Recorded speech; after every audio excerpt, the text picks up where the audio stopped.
High, good morning friend. আজকে অনেক দিন পর একটা রেসিপি নিয়ে আসছি, যেটা আজকে সকালে বানিয়েছিলাম আমি।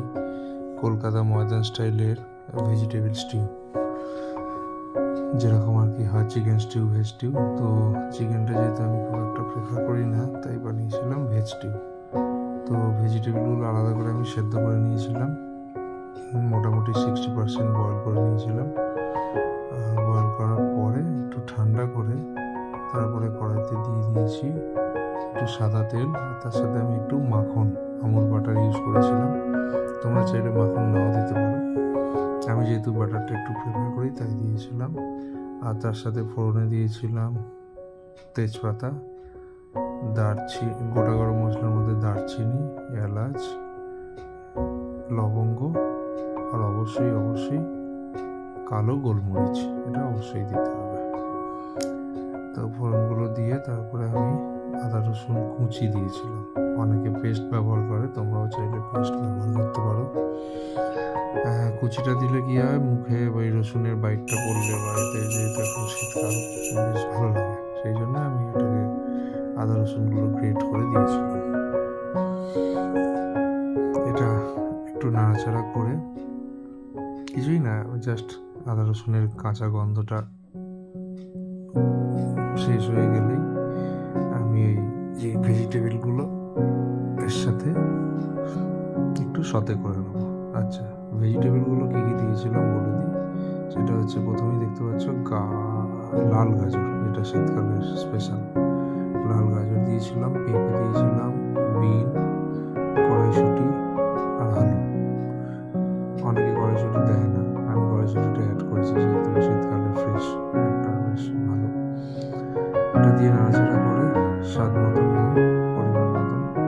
আর যখন আমি এটা সেদ্ধ করেছিলাম ভেজিটেবলটাতে, একটু জলে নুন দিয়ে সেদ্ধ করেছিলাম, সেই জন্য পরিমাণ মতন বা স্বাদ মতন নুন। আর হচ্ছে ব্ল্যাক পেপার দিয়েছি, সাদা মানে হোয়াইট পেপার পাউডার দিলে ভালো হয়, যেহেতু আমার কাছে ছিল না তাই আমি ব্ল্যাক পেপার পাউডারটা ইউজ করেছি। আর কিচ্ছু লাগবে না, জাস্ট এটা দিয়ে একটু জাস্ট সতে করে নিলাম। যেহেতু ভেজিটেবলগুলো ম্যাক্সিমামটাই বয়েলড আছে, তাই বেশি ক্ষণ না করে জাস্ট সতে করে আমি যে ভেজিটেবলগুলো সিদ্ধ করেছিলাম যেই জলে, সেই জলটাকে আমি এটাকে রিইউজ করব অ্যাজ এ স্টক। তাতে কি হবে, জলটা আমার স্টক হিসাবেও কাজে লেগে গেল, আর ভেজিটেবলগুলো যে সেদ্ধ করলাম এতে আমার টেস্টটাও বাড়বে, আর পুষ্টিটাও এদের মধ্যে ইনট্যাক্ট থাকবে। যেই জন্য এই জলটাকে না ফেলে তোমরাও এরকমভাবেই এটাকে ব্যবহার করবে। এটা করে আমি একটু 2 মিনিট ঢাকা দিয়ে রেখেছিলাম। তারপরে সামান্য একটুই হাফ কাপের মতন আমি দুধ দিয়েছিলাম, একটু কালার করার জন্য।